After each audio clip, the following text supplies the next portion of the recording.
bukan mengorbankan nyawa rakyatnya. Beliau seorang pemimpin umat yang akhlaknya menjadi suri tauladan, banyak mencontohkan hal baik. Maka ketika kita ingin mendapatkan cintanya Allah, cintai orang yang dicintai oleh Allah, yaitu baginda Nabi Muhammad sallallahu alaihi wasallam. Ikuti jalannya. Qul in kuntum tuhibbunallah fattabi'uni yuhibbukumullah wa yaghfir lakum dzunubakum. Ayat ini turun ketika saat itu beliau ketika menyebarkan rahmat ke seluruh alam, menyebarkan Islam.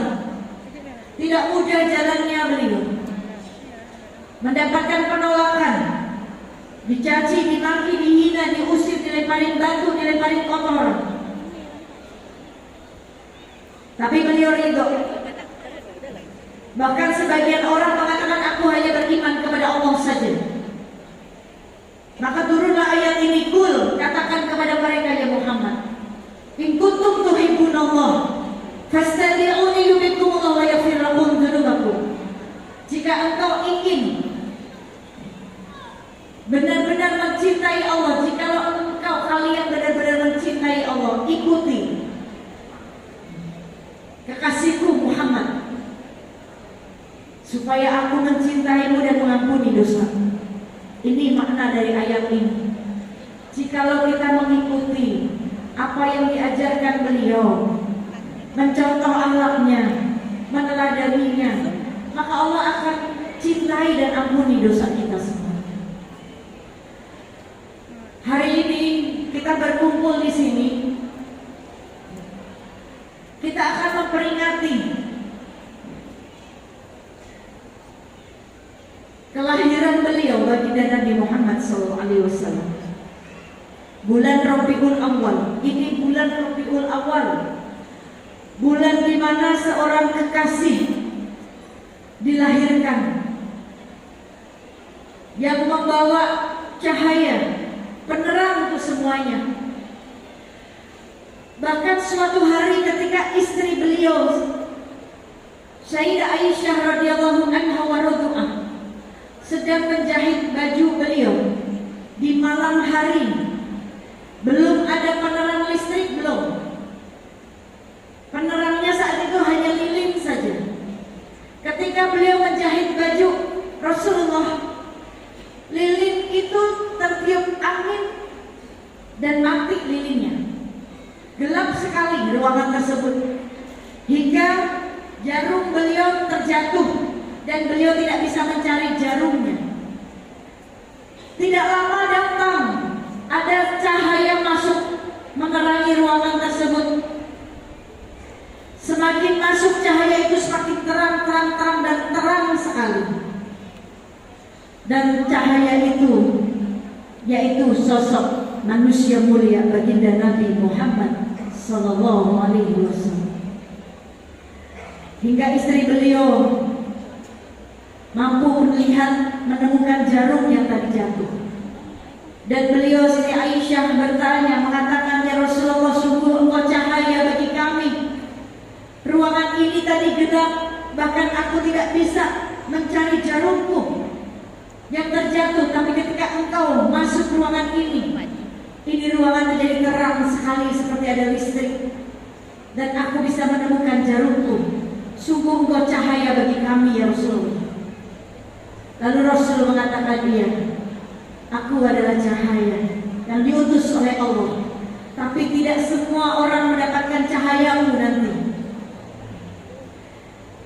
Lalu Siti Aisyah bertanya, bagaimana mungkin ya Rasulullah, cahayamu ini terang sekali, tapi tidak mendapatkan cahayamu. Siapa mereka ya Rasulullah? Maka Rasul menjawab, mereka adalah orang-orang yang tidak bersolawat kepadaku, maka mereka tidak akan melihatku. Bulan Rabiul Awal adalah bulan yang penuh dengan cahaya, karena ada sosok manusia yang hatinya penuh dengan cahaya kasih sayang. Satu-satunya manusia setia terhadap Ketika nanti kita dikumpulkan di padang mahsyar, semua hanya umat Nabi Muhammad saja. Semua umat akan dikumpulkan di padang. Sejengkal matahari ada di atas kepala kita. Ada telanjang satu sama lain. Gak pakai seragam ya. Kadang asal semua telanjang, baik laki-laki baik perempuan. Tidak ada sehelai kain pun yang menutupi tubuh kita. Sejengkal matahari ada di atas kepala kita. Biasa keadaan pada, dan kita semua akan dikumpulkan. Istri menghadap ke Allah dengan wajah mas, tidak menggandeng suaminya, bahkan tidak menggandeng anak. Orang suami Allah dalam istrinya bahkan tidak. Datang sih. Bahkan Siti Aisyah istri Rasulullah, apakah mereka nanti tidak punya rasa malu satu telanjang? Nanti yaumil mahsyar ini rasa malu sudah. Mereka menghadap Allah dengan kecemasan. Mereka akan saling menginjak satu sama lain. Kenapa saling injak posisinya? Karena sekujur tubuh kita mengeluarkan atas sampai ke bawah. Matahari tampak dekat, keringat bercucuran, dan keringat banjiri terus mengalir naik ke atas. Dan manusia saat itu ada yang berhenti di batas lututnya, naik lagi ada yang berbatas perutnya, naik lagi berhenti di batas, naik lagi di batas tenggorokannya, ada yang berhenti di lubang hidungnya, bahkan ada yang tenggelam dengan keringatnya sendiri. Maka saat itu mereka saling injak satu sama lain, tidak tenggelam. Bisa jadi saat itu yang kita injak anak, ibu kita, ataupun kita kan kita diinjak oleh mereka, oleh orang lain, oleh teman kita sendiri. Itu keadaannya. Semua umat berhalangan. Umat Nabi Musa mendatangi Nabi Musa meminta syafaatnya. Nabi Musa, tolong kami, syafaati kami. Nabi Musa mengatakan, aku tidak bisa memberikan syafaat untuk kalian. Kami tolong oleh di dunia, aku oleh Fir'aun. Allah sudah menolongku. Semua umat Nabi, umat Nabi Ibrahim mendatangi Nabi Ibrahim, umat Nabi Isa mendatangi Nabi Isa. Semua Nabi mengatakan kepada Allah, ya Rabbi, nafsi, nafsi. Maka disinilah baginda Nabi Muhammad ketika melihat semua Nabi ini mendatangi Nabi, para nabinya ini tidak bisa memberikan syafaat, hingga beliau menangis sujud di hadapan Allah, mengatakan, ya Allah, segera selesai siksa mahsyar ini ya Rabb. Bang, sudah tidak ada sujud, tidak ada ibadah, kenapa kau sujud kepadaku? Bangun. Apa yang akan kau kabul? Maka saat itu meminta, ya Rabb, dan aku memberikan syafaat untuk umat, ya Rabb. Apakah syafaat untuk umatmu yang takwa saja? Tidak, untuk semua umat. Ini bentuk kesetiaan pemimpin yang selalu memikirkan kemasalahannya. Lakum rasulun min anfusikum azizun alaihi ma anittum hayyul mu'minina raufur rahim. Telah datang dari Rasul dari kaum, segala lapangnya sedih semua dirasakan dari pemimpin kita ini. Beliau seorang pemimpin, tetapi tidak memikirkan dirinya sendiri. Berkorban. Kita mengenal Allah sampai saat ini, agama yang mulia, mampu mengenal Islam, mengenal Allah karena baginda Nabi Muhammad SAW. Dan kita sampai mengenal Allah karena perjuangan beliau. Kita nggak perlu berjuang dulu, tapi kita sudah mengenal Allah karena Nabi Muhammad mengenalkan Allah, menyebarkan Islam di seluruh alam. Maka yang tidak dirinya sendiri, beliau berdiri di pintu neraka untuk menunggu umatnya yang di neraka akan beliau selamatkan, bukan menunggu di pintu surga. Tidak mau saya menyimpan di hatinya masuk ke dalam neraka. Ini sih memikirkan keinginan beliau sendiri. Beliau sudah bersama umatnya, itulah kebaikan. Beliau penuh dengan penderitaan. Beliau seorang kekasih tapi tidak pernah meminta kepada Allah, ya Allah, kekasihmu, aku ingin tidur di kasur yang empuk ya Allah, dan ukirannya terbuat dari emas. Beliau nggak minta itu. kita, seorang kekasih yang langsung dipilih oleh Allah. Bahkan beliaunya belum, namanya sudah tersandingkan di tiang-tiang surga, disandingkan oleh namanya Allah, Muhammad Rasul. Ini beliau kasur yang empuk, tapi beliau tidur lepas kurma. Gak seperti kita masih tidur di kasur yang empuk. Beliau sudah minta sama Allah, ya Allah, hari ini aku ingin makan yang lezat, makanan yang enggak, ya Allah. Tidak. Beliau tidak pernah beliau 3 hari sampai tidak makan karena tidak ada makanan di rumahnya. Ketika beliau berjamaah, para sahabat mendengar ada yang terdengar dari tubuh Rasulullah. Selesai beliau sholat, tanya, ya Rasulullah, sakit dan suara dalam tubuh seperti tulang sakit, ya Rasul. Aku yang lain pun bertanya, Allah, aku suara gesekan di dalam tubuhmu, ya Rasulullah. Aku sakit, ya Rasulullah. Aku baik-baik saja. Ketika semua sahabat bertanya, maka Rasulullah SAW membuka bajunya. Terlihat beliau ikat batu di dalam perutnya. Beliau ikat batu di perut beliau.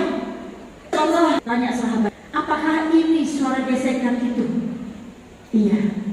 Ini Rasulullah lakukan ini. Sudah 3 hari aku tidak makan. Tidak ada makanan di dalam rumahku. Ya Rasulullah, di sahabatku yang berjuang untukmu, bersamamu, ya Rasulullah. Apapun yang aku akan berikan, aku tidak minta makanan itu kepadaku, ya Rasulullah. Aku malu jika harus meminta, karena seperti kalian seorang hamba, bukan kekasih, tapi merasakan kalau ada umatku yang sedang kelaparan, begini rasa laparnya. Biarkan seorang Allah gak minta, Bu, makanan kan tidak, bahkan tidak makanan. Beda, 1 hari bisa makan 3 kali. Apa yang gak kita syukuri? Setiap yang terus dikasih Allah. Seorang pemimpin meminta kepada Allah, ya Allah, ingin tinggal di istana, ya Allah. Tidak, tapi rumah kecil yang menjadi beliau itulah rumahnya. Bahkan beliau sangat merasakan keadaan umatnya. Satu hal ketika beliau mau wafat, dalam keadaan mengumpulkan semua sahabatnya, beliau ada sahabatku, adakah di antara kalian yang pernah aku sakiti? Maka sahabat tidak adanya. Bagaimana mungkin seorang pemimpin yang berkorban harta, berkorban, sanggup dihina, sanggup dipukul, dilempari batu, diludahi, mampu menyakiti. Tidak ada satupun sahabat saat itu mengatakan, ada satu sahabat, tangannya aku, ya Rasulullah, aku pernah kau sakiti. Yang buat menoleh menengok Ukasya, ya Ukasya, apa yang kau ucapkan? Karena mungkin Rasulullah, biarkan Ukasya menyampaikan, pemimpin itu harus kayak gini, dengar, mau keluar rakyatnya. Ini pemimpin, silakan sampaikan apa yang pernah aku lakukan, ya Rasulullah. Ketika kau ingin mencambukku jamu, cambukmu mengenai tubuhku, ya Rasulullah, dan itu sakit sekali. Baik, kan tugasmu, ya Ukasya. Minta kepada putriku Fatimah ikan cambukku. Diambil cambuknya kepada Ukasya, ya Ukasya, aku. Ukasya maju ke memegang cambuk, mendekati Rasul. Abu Bakar mengatakan, ya Ukasya, cukup, kau cambuk saja diriku. Sahabat yang paling setia, dan apapun bahkan diriku di Rasulullah. Abu Bakar duduk, biarkan Ukasya menyelesaikan tugasnya. Ukasya maju 1 langkah lagi maju. Umar mengatakan, berhenti, kau cambuk, karena dulu aku orang yang pertama Rasul, dakwahnya Rasul, aku orang yang pertama. Sekarang aku berjuang berkorban untuk beliau, aku sang laku, cambuk saja diriku. Ya Umar, Ukasya mendekat. Cucu Nabi Hasan dan Husain menghalang Ukasya, tolong berhenti, cambuk saja kami. Kami cucu kesayangan Rasulullah, cucu kesayangan, jangan kayak kami, ya Ukasya. Kami saja, ya Paman Ukasya.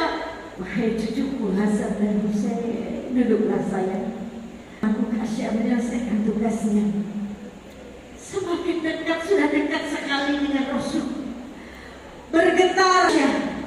Lalu Ukasha mengatakan, ya Rasulullah, ketika cambukmu, aku sedang tidak menggunakan baju. Oh baik. Dibukalah jubah Rasulullah hingga terlihat badan beliau. Maka dekat ingin mencambuk Rasulullah, tapi cambuknya dia lempar. Segera dia dengan eratnya dan dia katakan, ya Rasulullah, kamu sanggup mencambuk? Aku melakukan ini, aku hanya ingin dekat denganmu dan memeluk Rasulullah. Jika tidak ada di surga, setidaknya aku sudah mencium wangi surga yang ada di dalam tubuhmu, ya Rasulullah. Menangislah semua sahabat. Maka Rasul mengatakan, dia di surga, dia yang di surga bersama kepadaku. Ini sosok pemimpin yang dirindukan.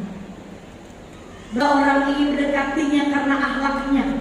Kalau pemimpin hanya pengen cari valid aja dari makhluk, tapi nggak mencontohkan, nggak peduli dengan rakyatnya, maaf, kelak nanti tidak akan diberikan naungan kepada Allah. Naungan yang berikan di hari ketika tidak ada naungan, pemimpin ini. Bahkan Allah Alaihi beliau ketika sahabat yang diingat adalah kita, yang diingat adalah umatnya. Tidak memanggil istri atau anaknya, tapi yang dipanggil umat. Ketika beliau menderita, ketika Uhud, kaum masih mengalami kekal. Ketika beliau terkena busuk, menancap beliau menutup kepala beliau, mengenai bibir beliau sobek dan gigi geraham darah, tetapi beliau tampung dengan tangannya darah itu.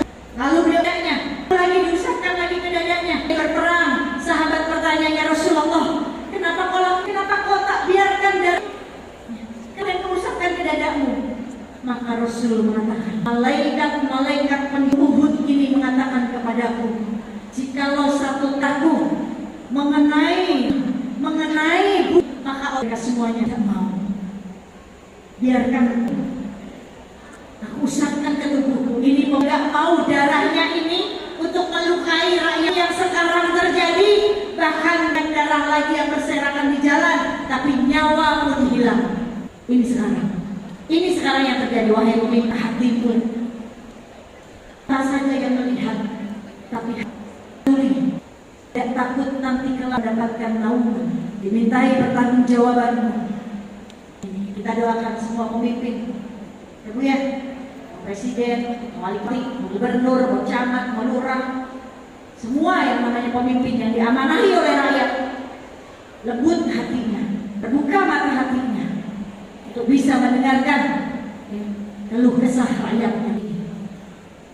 Ibu-ibu yang saya dan Nabi, karena tidak fair kalau beliau setiap beban untuk, kalau beliau sakaratul mautnya masih mengingat kita kematiannya, bahkan beliau merasakan sakit dicabut nyawa, beliau mengatakan kepada malaikat, aku mohon jangan sampai rasa sakit kematian yang aku alami, rasa sakit dicabut nyawa yang aku alami, umatku pun mengalaminya. Jangan aku saja yang merasakan rasa sakit kematian ini, jangan kau timpakan rasa sakit ini kepada umat. Tidak fair kita tidak terus mengingat kebaikan dengan perjuangan. Bahkan beliau mengatakan kepada Allah, bahkan beliau mengatakan kepada para sahabatnya, beliau berkumpul dengan umatnya yang tidak pernah beliau berjumpa dengan, beliau ingin berjumpa dengan umatnya di surga nanti, berkumpul dengan umatnya di siapa. Beliau katakan kepada sahabat, ya sahabatku, aku rindu. Ya Rasulullah, aku ini adalah sahabatmu, saudaramu, tidak engkau hanya sahabatku saja. Hari-hari engkau melihatku, menemaniku, tapi aku rindu kepada mereka tidak pernah melihatku.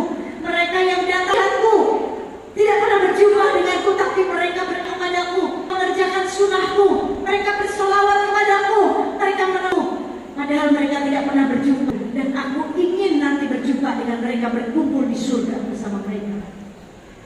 Yang dimaksud adalah kita, umat. Kita kalau percaya sama seorang pemimpin, percaya misalkan siapa di sini, sama bupati, Tiap hari ibu bisa jadi dengannya bisa dilihat itu mah biasa banget. Percaya sama orang, tapi orangnya bisa dilihat. Tapi yang luar biasa, percaya sama, tapi kita tidak pernah melihat sosoknya. Kita beriman, kita bersolawat. Kenapa? Karena kita ingin masuk surga bersama beliau dan Nabi Muhammad Sallallahu Alaihi Wasallam. Betul nggak? Betul nggak kira-kira? Percaya sama satu tokoh, udah biasa. Kalau bicara, udah ibu ikuti, udah biasa nggak? Tapi ibu mengikuti bersolawat kepada ibu tidak pernah lihat, itu yang luar biasa. Nah, kenapa ibu ikuti? Kenapa ibu percaya? Kenapa bersolawat? Kenapa mengerjakan sunnah? Kenapa meneladani awalnya? Karena pengen menyambut beliau di surga bersama, maka kita bersungguh-sungguh pengen melihat, betul nggak? Maka tanamkan apa yang contoh, ikuti beliau. Rasulullah, para nabi itu tidak meninggalkan dirham, bu, tidak. Beliau para nabi meninggalkan ilmu, turunkan melalui tabi'in, turunkan lagi melalui tabi'in diturunkan lagi melalui para ulama, para sahabat. Dan Allah, para nabi menurun, ya, bukan menurunkan dirham, bukan meninggalkan warisan, tapi para nabi warisannya ilmu. Itu sahabat turunkan lagi melalui tabi'in diturunkan lagi melalui tabi'in diturunkan lagi mana, dan nyambung kepada kita. Mulia itu dimuliain yang udah ngasih ilmu. Jangan ketika mengundang dimuliakan artisnya, sanggup bayar 200 juta, tapi ketika undang ngasih guru ngaji, betul nggak bu? Betul nggak? Malu bukan? Nah, ulama warasatul, nggak ada ulama bu, kita mungkin nggak seperti ini. Ilmu, maka hati-hati dengan ulama. Ulama ini pewaris para nabi. Kalau saya mah bukan ulama ini. Maka ibu-ibu yang dirahmati oleh Allah, saya nabi nasihat yang berbicara sama nabi. Nasihat adalah, dan nasihat yang diam adalah kematian. Nasihat yang berbicara Al-Quran. Nanti Al-Quran ini akan berbicara di mana Al-Quran? Ketika kita sudah diam, kematian. Ketika Al-Quran selama hidup kita jadikan perisai, pedoman hidup kita, penyelamat kita. Al-Quran akan berbicara ketika kita sudah di dalam kubur. Kita sudah diam, Al-Quran akan menjadi penyelamat, syafaat untuk kita. Selama hidup dia selalu memegang, mengamalkan Al-Quran hidupnya, maka nasihat yang berbicara ini akan berbicara diam di dalam kubur. Nasihat yang diam adalah, bu, saya tanya sama ibu-ibu, orang yang mati masih bisa sholat? Jawab bu, tidak. Orang yang mati masih enggak? Siapa yang bisa? Yang hidup. Siapa yang bisa sholat? Yang hidup. Jadi kalau ada orang yang hidup nggak sholat, tukar tempat aja sama yang udah dikubur. Yang ini, ya, ibaratnya mereka kubur Nabi kapal dan mereka orang yang berada di ibarat kapalnya tenggelam dan dia sedang minta tolong. Lalu pertanyaannya, siapa yang bisa menolong mereka? Siapa bu? Al solehnya, bacaan Qur'annya. Jadi kalau hidup nih yang pernah sholat atau berada di tempat saja sampai, karena yang tak kesempatannya udah nggak bisa. Ini yang masih mata lihat, bisa bersuara, mau baca Quran, tukar tempat saja. Mereka akan sama Allah supaya bisa baca Quran. Tentu nggak ada. Yuk kita sama-sama buka Qurannya. Buka Quran ya. Perintah-perintah Allah yang harus kita kerjakan. Kalau nggak dibaca ya nggak akan tahu ada perintah, undang-undang atau yang dibuat manusia, kita patuh. Bulan hijau, kalau kita nggak patuh, kita celaka. Kalau kita nggak jalan ke tengah, itu kita patuh. Merah berhenti, hijau nyala jalan, kita harus jalan. Kita hukum yang dibuat manusia saja, manusia kita bisa patuhi, taati. Kenapa oleh Allah kita nggak patuhi? Aturan alamatin kita. Ini jalan. Jangan nanti ketika di dunianya nggak pernah kita baca, jadi tidak berbicara nanti. Ketika kita sudah diam. Orang yang sudah mati masih punya kesempatan bersedekah enggak? Siapa yang punya kesempatan sedekah? Kita yang masih hidup, manfaatin harta kita bu.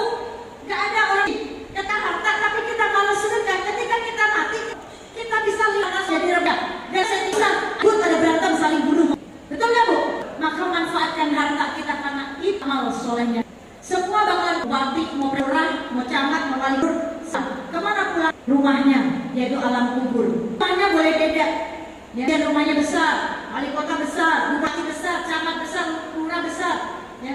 Kecil kita rakyat kecil, ada yang kontrak. Sebenarnya rumahnya beda-beda, tapi ketika ke rumah kita, ya, kita rumahnya sama semua, ukurannya sama, bukan berarti dia bupati, bukan berarti dia mampu request, boleh nggak rumah saya segede kamar saya, bisa bu? Mau seorang sultan nggak bisa request tanah 10 meter, nggak bisa. Semua rumahnya masing-masing 1 kali 2 sama, papannya sama. Yang membedakan apa ibu-ibu? Yang membedakan apa? Yang membedakan adalah suasana di dalam.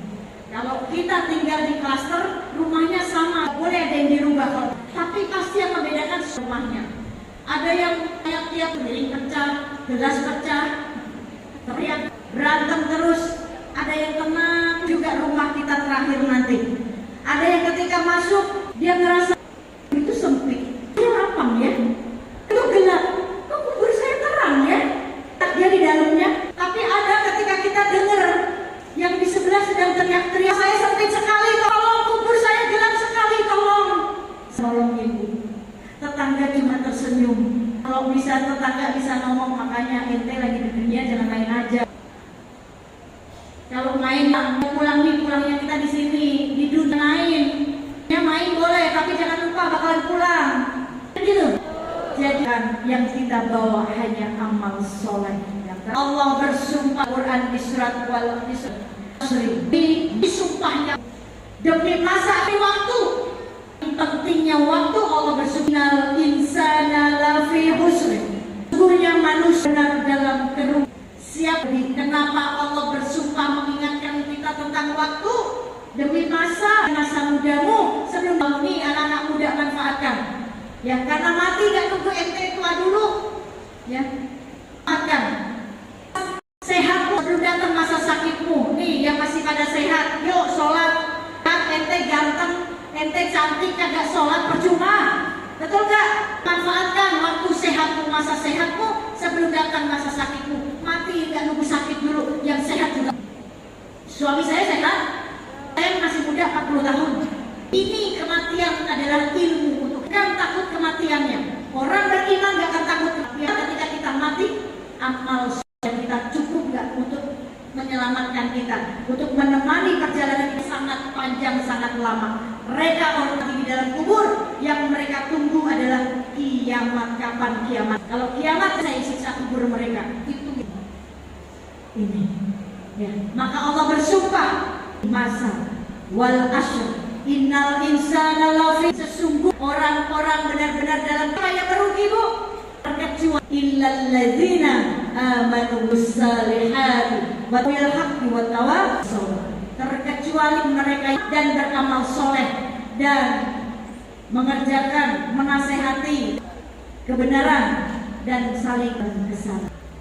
Maka semoga umur kita yang nggak tahu kita selesainya di dunia kapan akan dengan sebaik-baiknya. Kita dimudahkan ya, dalam beramal soleh. Kita dimudahkan amal soleh untuk bekal di akhirat, bekal di dalam ketika kita sudah sendiri suami lagi. Terkecuali suami sedekahi atas nama kita, kecuali suami kedua suami lupa. Kalau suaminya lupa gimana?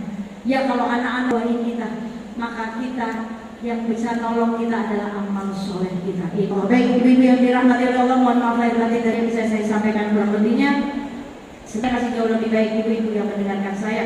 Ada minta semoga Allah ampuni dosa, semoga Allah mudahnya kita, semoga Allah ringankan langkah kita beramal soleh taat kepada Allah. Ini tidak nunggu tua dulu. Masih pada muda, kepedean dengan umur. Ya, taat itu. Karena sukses dalam ketaatan itu indah, bahkan itu menyenangkan. Maka jalannya itu hanya satu, takwa kepada Allah. Jalankan perintahnya banyak. Ini saja. Subhanakallahumma wa bihamdika asyhadu an la ilaha illa anta astaghfiruka wa atubu ilaik. Warahmatullahi wabarakatuh.